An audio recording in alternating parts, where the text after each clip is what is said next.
All right. Hi, everybody, and welcome to Consumer Behavior. I am your professor, Dr. Erin Percival Carter, and I'm very excited to have you here in one form or another. Clearly, some kind of online version because you're watching this.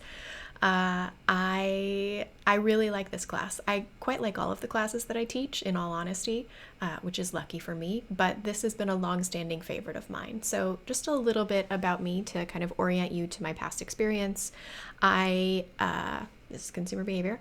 I was a marketing undergrad, so I completed my undergraduate degree at the University of Wyoming. And as I said, consumer behavior has been a long-standing favorite of mine. It was one of my favorite classes all the way back to my undergraduate career.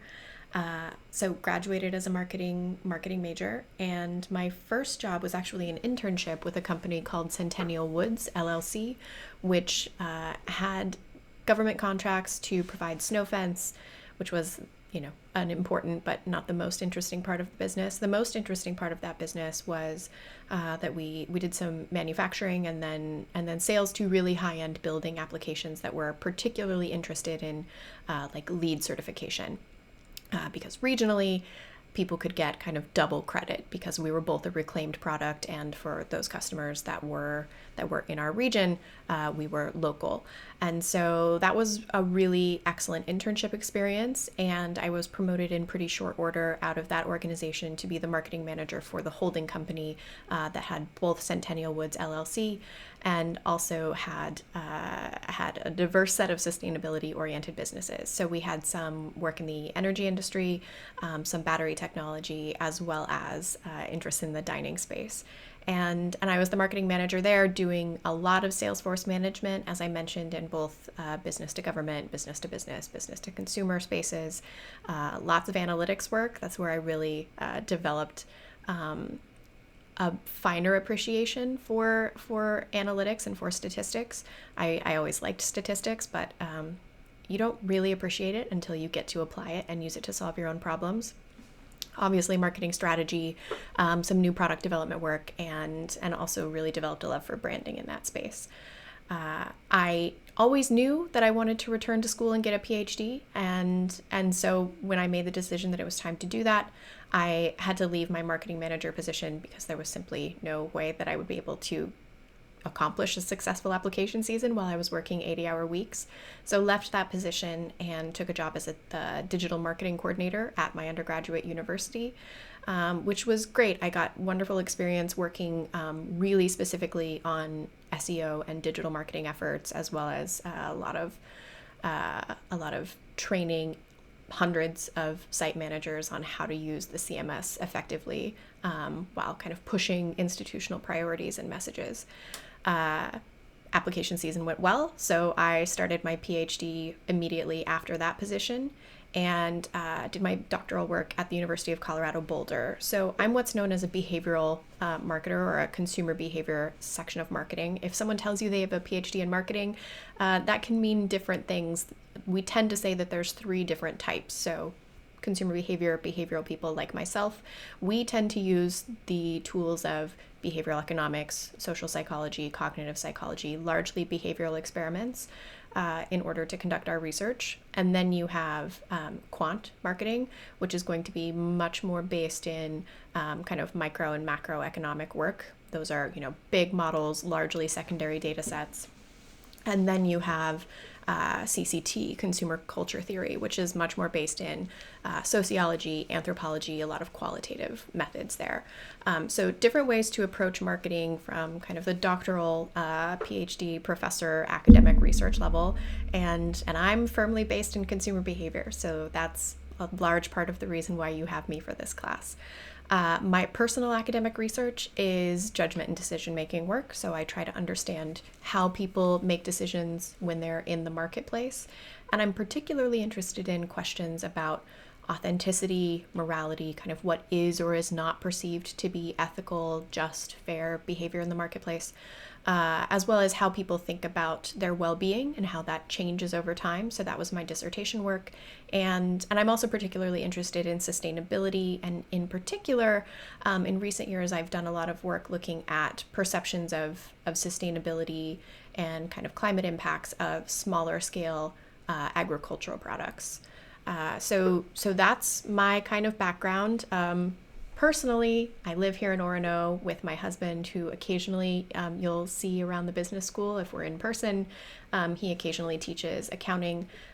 He's a CPA, and we have some great little kids and a small farm here in Orono. So if you're watching one of my earlier videos that I recorded like during the pandemic in my house, and you hear crazy noises in the background, they could be children, could be farm. I have bought an isolation mic and try to keep these videos as absolutely high quality as I can. But if you think you hear farm noises, you might hear farm noises. Mostly in those home videos and not the ones that are in my office. This is my office to kind of orient you, my on-campus office. Let's see. So this class, I want to talk in this first video just a little bit about how I think about this class, because it is the class that I've taught the longest. This was my teaching responsibility while I was completing my doctoral work. And here's what I've kind of settled on here when I think about how I'm approaching this class, both in general and especially when we're talking about in an online format. So my main priority is to give you a lot of flexibility, and what I suggest that you do with that flexibility is you establish for yourself a routine that makes sense for you. So all of my behavior is going to be very routine. You have a lot of flexibility to establish your own routine. And what that means is that for the entirety of this class, I will post all of the work that you need to complete for any given week on Sunday evening, every single week. We have a kind of soft agreed upon deadline of Friday evening. So that's how I want you to approach it. You have all week to complete all of the work that's posted, and everything's up at once. You will always have some reading. You will always have some kind of applied thinking that I want you to do, whether or not there is a deliverable, and you will always have a quiz at the end of every week. That'll be the kind of routine expectation there. Now, I set a soft deadline of Friday. The way that I suggest that you approach this, and the way that I will present it on the Blackboard, or on the whatever course management system we're using now, Brightspace, is that deadlines are Friday. But really, if you need some kind of extension for any reason and you need to cross over into the weekend in order to get work done, just assume you have a blanket extension through Sunday. I'm not going to take points away. You don't need to contact me and ask for permission. You have until Sunday evening in order to get work done for the previous week. However, you're in college, and I think that it's really important that you do all of the kind of extracurricular things, go out, get internships, take a break, meet people, travel, whatever it is that you need to immerse yourself in the kinds of things that you're finding rejuvenating and exciting right now. Try and give yourself some weekend space to do that. So let's always approach this as if everything needs to be done by Friday. And then just know when things come up, hopefully only once or twice during the course of the semester, and you need a little bit of extra time on the weekend to get something done, just assume that you have it. So that's where we're at with kind of the flexibility and routine aspect of things. In terms of content, I'm going to approach this and teach it in what I think is a pretty rigorous manner, but always with an eye towards what I think is going to be most useful. And I think this really relates to the second point here, which is that I am a behavioral scientist. I'm not interested in the kind of like fluffier or storytelling sides of marketing, or, when people talk about developing a marketing gut. I mean, a marketing gut, if it's based on science and a lot of experience, I suppose might be useful, but there is such potential to mislead people or see patterns where none exist if you don't approach things in a science-based way. And so I'm a scientist, you're at a university, we're going to approach this topic in a very science-based manner. That said, again, I want it to be useful. It's also going to be in a very applied way. And what that means is I've changed the way that I've approached this class in recent years. So as I said, this is the class that I've taught for the longest. I don't want to do the math on how many years here now, but I think this is something like the 15th or 16th or 17th section of the course that I've taught over several years. And It was, for a long time, the only class that I continued to use a traditional textbook in. And I quite liked that textbook. I think it was very thorough and it was definitely science-based. But I've dropped the textbook, as you should know if you've looked at the reading for this class. Hopefully no one's panicking right now thinking they needed to buy a textbook. You don't. And I dropped it for several reasons. So one, the price had just gotten completely out of control. I think it's valuable. If anyone wants to know what it is, I'm happy to tell you what it is and recommend it if you would like to buy it. But the price had gotten out of control for the value that I thought that it brought to the class.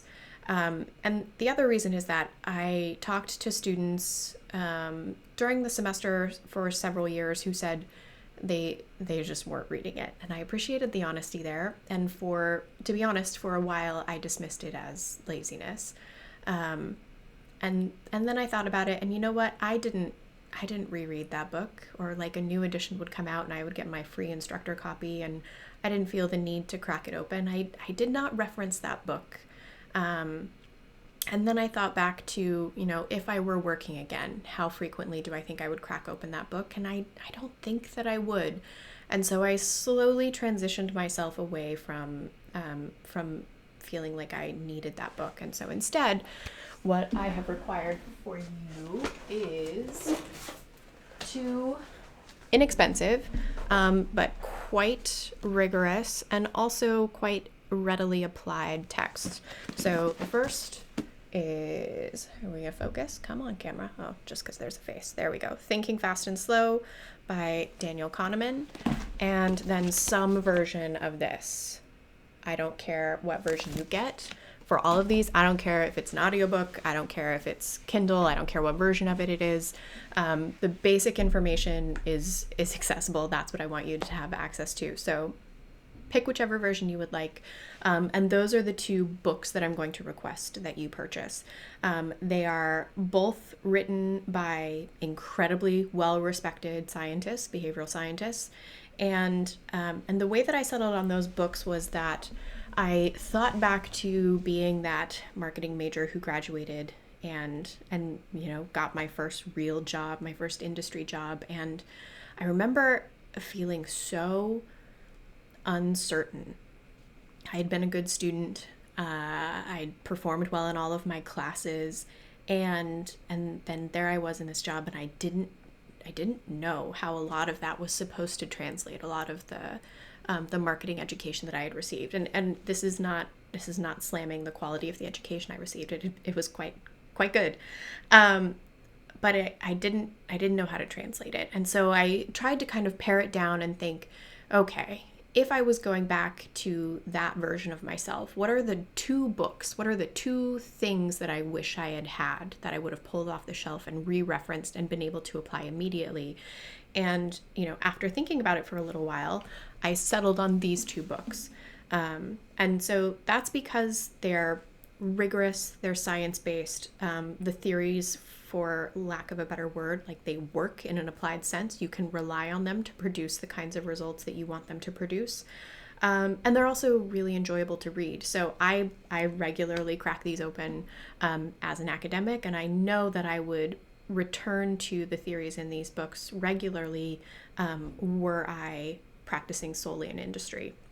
When I do consulting work now, I regularly go back to prospect theory, go back to Cialdini's principles and kind of associated theories to really work through formulating some recommendations to go ahead and test and then potentially implement. So these, I think, are really, really generative text. That said, there's going to be a lot of additional references that I'll supply you with. So academic papers, industry publications, podcasts, lots of different resources that we can pull from in this class. So I think that's it. That's the orientation that I have for you for this class. I'm really excited, and I hope that you reach out and that we get to know each other over the course of this class and this semester, or whatever kind of length that this might happen to be. If you're in my class, you have my cell phone number, you have my email. I give you those so that you will genuinely reach out. And thanks. We're going to be spending a lot of time together in one way or another. Oh, one thing that I do want to mention before we leave. So flexibility and rigor, I mentioned the kind of format of the class. So the one exception to the kind of every week expect the same thing rule is that we do have these hackathon-esque events. And so what that means, and what those are for, is they're essentially the evaluation, the kind of formal evaluation opportunity following each section of material. So where a more typical class might have like a written exam, you can think about them that way, although they should be much more fun and exciting and applied. And so those will be synchronous events that we do together, where I expect you to be very familiar with, in the same way you would if you were studying for an exam, the previous sections of material, and show up ready to play and to apply those to contemporary business problems and formulate some kind of recommendation in a very quick and efficient manner. So we'll talk more about that later, but they're very fun, and if you're in the class, you have the dates for when those things are. I want you to go ahead and put those into your planner, schedule, calendar, whatever the case might be, and treat those as if they're exam dates. Other than that, establish your own routine. Okay, and with that, we'll really be done. Thanks so much, and looking forward to working together.